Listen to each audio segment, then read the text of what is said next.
Bismillahirrahmanirrahim. Alhamdulillahirabbil alamin wassalatu wassalamu ala Rasulillah wa ala alihi wa sahbihi wa man walah amma ba'du. Assalamualaikum warahmatullahi wabarakatuh. Alhamdulillah, segala puji hanya milik Allah Subhanahu wa taala. Salawat serta salam semoga selalu tercurahkan kepada nabi kita Nabi Muhammadin sallallahu alaihi wasallam, dan semoga tercurahkan pula kepada segenap keluarganya, sahabat-sahabatnya, dan para pengikutnya hingga akhir zaman. Dan semoga Allah Subhanahu wa taala menjadikan kita semua sebagai pengikut setianya Rasulullah sallallahu alaihi wasallam. Allahumma amin. Teman-teman yang dirahmati oleh Allah Subhanahu wa taala, kita kembali melanjutkan kajian kita tentang ilmu al-mawaris, ilmu al-faraid gitu ya.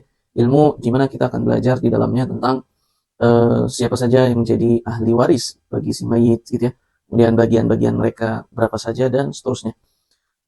Sebelumnya kita sudah membahas tentang perkenalan ilmu al-mawaris, definisi, arti, keutamaan, hukum mempelajarinya, dan bagaimana potret umat lain dalam pembagian warisan, dan bagaimana pandangan umat lain terhadap syariat Islam ini, terlebih khusus dalam tema pembagian waris. Itu sudah kita bahas. Kemudian bab setelahnya kita bahas tentang ada 5 hal yang harus dilakukan terlebih dahulu sebelum akhirnya harta waris itu dibagi-bagi kepada ahli warisnya gitu. Itu sudah kita bahas, ada 5 hal gitu. Pengurusan jenazah gitu ya, dikeluarkan hutang piutang, kemudian dikeluarkan wasiat gitu. Baru nanti setelahnya ada pembagian harta waris untuk para ahli waris gitu.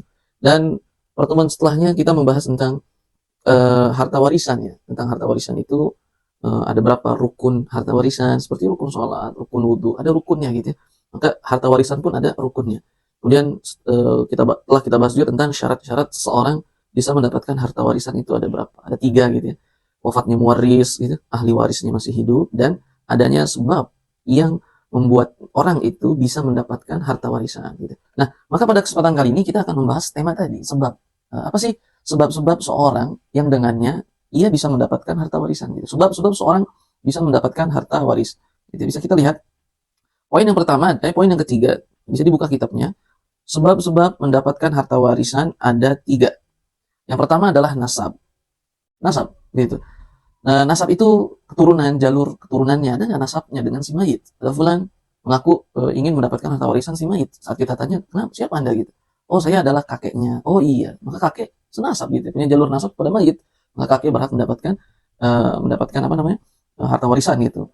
Adapun dalilnya, misalnya kita lihat di sini Allah Subhanahu wa taala berfirman dalam surat Al-Anfal gitu. Dalam ayat 75, Allah Subhanahu wa taala berfirman, "Wa ulul arhami ba'duhum aula bi ba'dhin fi kitabillah."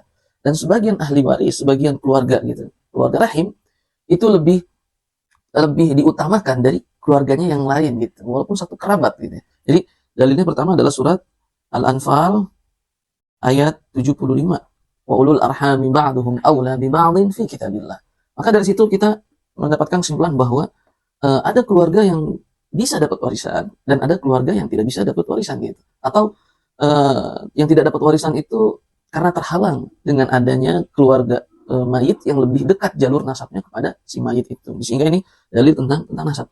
Nah, misalnya contoh nasab itu kan ada 3, teman-teman. Dan detailnya nanti di video berikutnya. Nasab itu ada 3. Misalnya yang pertama ada usul gitu. Yang kedua ada furu'. Yang ketiga ada hawashi gitu.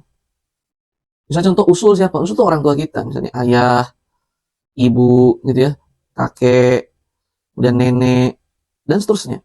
Kemudian ada pun furu', maka anak-anaknya si mayit, anak kita kalau kita wafat misalnya. Anak laki-laki gitu ya.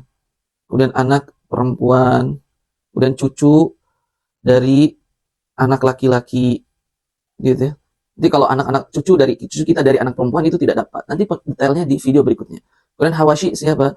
Saudara kandung kita. Saudara atau saudari kandung. Kandung itu kakak kita, adik kita, saudara kandung. Atau seayah. Kita punya ayah kita menikah lagi dengan istri yang kedua mungkin dan seterusnya, kemudian melahirkan keturunan, maka dia akan menjadi saudara kita seayah. Gitu. Kemudian saudara atau saudari kita misalnya seibu gitu ya. Dan seterusnya nanti pembagiannya kita akan bahas. Kemudian paman di sini tuh, hawashi. Golongan al-hawashi gitu, teman-teman. Nah, insya Allah taala pembahasan tentang nasab ini kita akan bahas di video berikutnya. Nah, jadi itu sebab yang pertama, sebab seorang bisa mendapatkan harta warisan karena memiliki nasab kepada si mayit itu.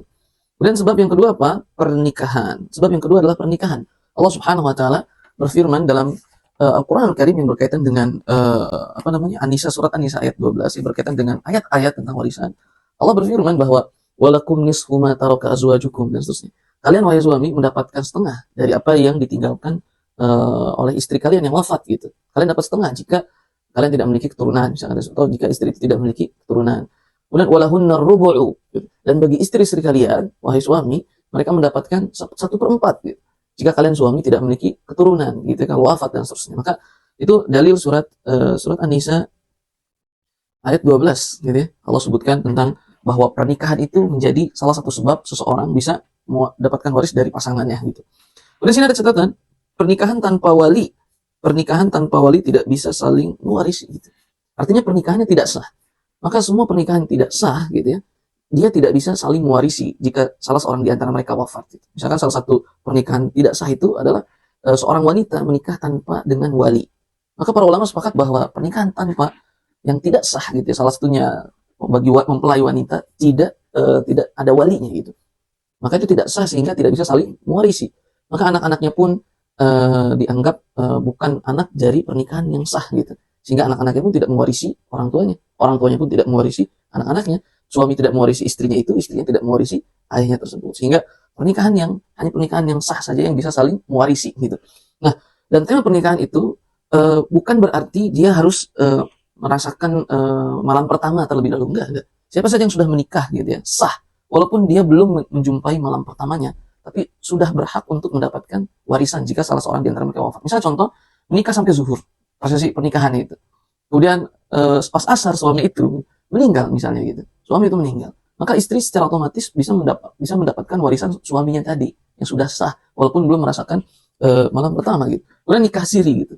Nikah siri itu pun sah jika memang akadnya pernikahan itu sah, ada walinya, ada saksinya dan seterusnya, itu tidak masalah gitu. Bukan berarti syaratnya harus nikah di KUA gitu ya, agar mendapatkan buku nikah dan seterusnya, maka barulah dia bisa saling mewarisi gitu. Enggak.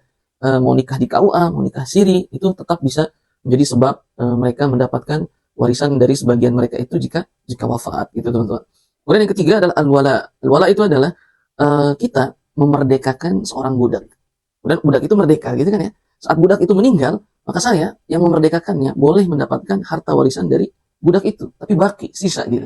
Dapat sisa. Dan itu pun jika budak itu yang sudah merdeka tidak memiliki golongan usul, golongan furu gitu ya, atau golongan hawashi yang tadi sedikitnya sudah kita bahas siapa saja golongan usul gitu, ashabul usul siapa saja, yang bagian nasab tadi usul, furu dan hawashi gitu. Nah, dan pembahasan detailnya insyaallah taala di video setelah ini insyaallah taala. Nah, jadi itulah teman-teman 3 hal yang menyebabkan seseorang bisa mendapatkan warisan dari si mayit. Yang pertama nasab gitu ya. Ada usul, ada furu atau ada hawashi. Kemudian yang kedua karena sebab pernikahan dalam surat An-Nisa ayat 12 gitu ya. Dan al-wala orang yang memerdekakan budak. Itu hadisnya dari hadis Rasulullah SAW yang diriwayatkan oleh Imam Ibnu Hibban dan disahihkan oleh Imam Albani. Rasulullah SAW bersabda yang artinya al-wala adalah daging seperti dagingnya nasab. Artinya dalam tema mewarisi gitu teman-teman. Nah, itu saja mungkin yang bisa kita sampaikan pada kesempatan kali ini. Insyaallah pertemuan berikutnya kita akan bahas tentang nasab. Itu ada 3, ada usul, furu, dan hawashi. Siapa saja mereka yang mendapatkan warisan dari jalur nasabnya mayit, dan siapa saja di antara nasabnya mayit itu yang tidak mendapatkan warisan. Allah Ta'ala a'lam wa a'lam bishawab. Subhanakallahumma wa bihamdika asyhadu an la ilaha illa anta astaghfiruka wa atubu ilaik. Wassalamualaikum warahmatullahi wabarakatuh.